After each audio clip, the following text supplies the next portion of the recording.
What's going on, everybody? Welcome back to the channel. I apologize for being off the grid for like 5 days, but don't worry about me, guys. I'm back and ready to make more content. So in today's video, I thought that I'd talk a little bit about the Overwatch League meta, because the new patch notes as well as some of the PTR changes have got some people thinking about the upcoming meta for the Overwatch League, so I thought I'd give my take on all of it. I'm going to strictly talk about how these changes could just affect the Overwatch League's meta, not so much how it affects the casual players' competitive play meta. Maybe I'll talk about that in a future video, but for now I'm going to focus in completely on the Overwatch League. Okay, so with that out of the way, let's dive straight into things, and the first thing I wanted to say is no, I do not think GOATS is dead, kind of like with a lot of other people. If any of you watched the pugs that Jane streamed the other night, you'd realize that GOATS is still very much alive. All of the pros were using that for the most part. We saw some fun Reaper and May comps here and there and some other cool things, but we saw a lot of GOAT still, and I think that is a big time indicator that a lot of these Overwatch League teams are going to be sticking with GOATs a lot of the time still. I will say this though, I don't think GOATS is quite as strong as it used to be because they nerfed Brigitte and they nerfed armor and all of that good stuff, but it doesn't change the fact that this composition is still pretty strong.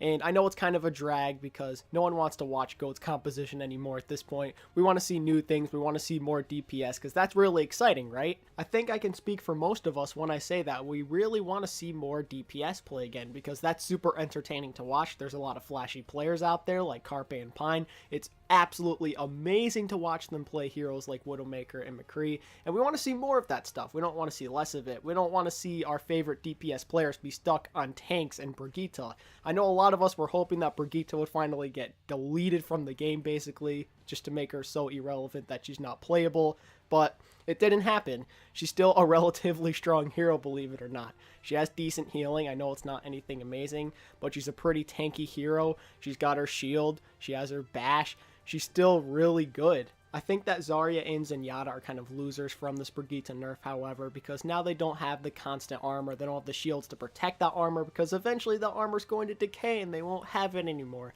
We won't constantly see a 300 HP Jonak just killing everybody. Instead, we'll just see a 200 HP Jonak, am I right?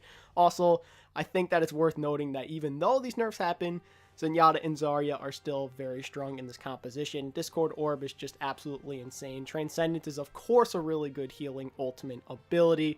Then Zarya has her shields that are very useful to help protect her tanks, her supports and whatnot. And also she has Graviton Surge, which is one of the best ultimates in the game still in my opinion. Although Zarya gets affected in a negative way from this Brigitte nerf, she did receive a minor buff in a way because of the fact that armor got nerfed. It's not as strong as it used to be, which means that heroes like Reinhardt, Winston, Diva, and Orisa can't take as much punishment as they used to, which means they're not seen as super tanky when compared to Zarya anymore. There isn't quite as much of a difference as there used to be.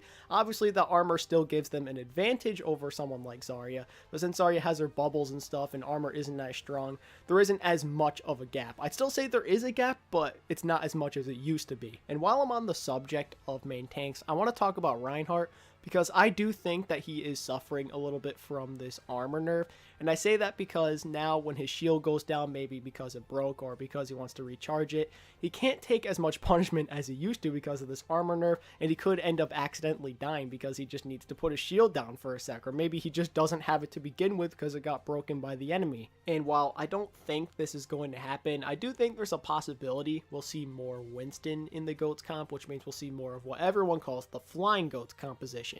There's not a big reason why I think this or anything. I just think that players and coaches are going to experiment on this, and you never know. Maybe they'll find out something and they'll realize that Winston does work really well in GOATS. We've already seen him a little bit in the past here and there on certain maps, but maybe we'll see an increase in Winston play if Ryan really is that much weaker. Although I think that GOATS is still a very strong composition and that it's super difficult to defeat, I do believe that we're going to see more of the DPS comps come back. I don't think it's strictly going to be GOATS in the Overwatch League. We're still going to see a lot of it, don't get me wrong. But I think we're going to see more of Orisa and Winston and maybe some more Dive, and I think some Cheese Bastion strats could happen, maybe with some Symmetra. I know it's probably not likely, but I do think there's a chance. And also, I've seen some of the contenders matches on Busan. People have been playing May. Maybe, just maybe, we'll see a little bit of Reaper. I know Reaper got that buff where his lifesteal is off the charts now, But unfortunately, I don't think he's super strong still. I think that his Shadow Step is still a very, very bad ability. It's super useless. And he just doesn't have the range that some of the other DPS heroes have. Maybe it does work where you switch onto Reaper and you're able to somehow, some way counter Goats, but then the enemy team can just switch on to someone like McCree who outranges Reaper and he's done for, right? He's pretty much useless. I really hope they make more changes to Reaper in the future so he can become more viable. I think on ladder he's decent, but in the Overwatch League, I don't think he's going to cut it. We'll see him maybe once in a while, but don't expect to see Reaper a lot just because he's so easily countered by a lot of the other DPS heroes out there. Even just an Ana sleeping him and then a D.Va defensive matrix basically walls him. If Blizzard seriously cracks down on Reaper's kit and they maybe get rid of Shadow Step and replace it with a ranged ability, he could be a viable pick in the Overwatch League who has a pretty decent pick rate. Obviously, if you make this ranged ability too strong and you give it a short cooldown, then Reaper could become a bit of a problem both on ladder and in the Overwatch League. But if you balance this ability enough, we could see him be a decent hero that's not too OP. And the last thing I wanted to go over before I end the video is that I think a lot of the DPS heroes did receive a buff in a way because of this armor nerf, especially the spammy heroes like Junkrat and Pharah, I feel like, because they do a lot more damage to armor, and also heroes that do really good chip damage like Hanzo and Widowmaker, especially when they land headshots. They'll be more useful against tanks.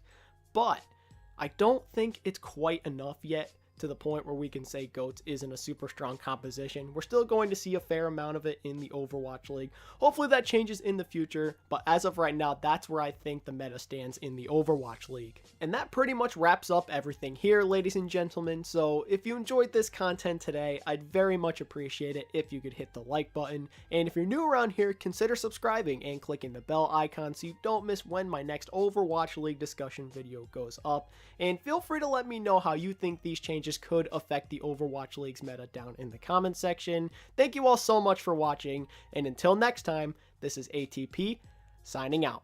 Bye.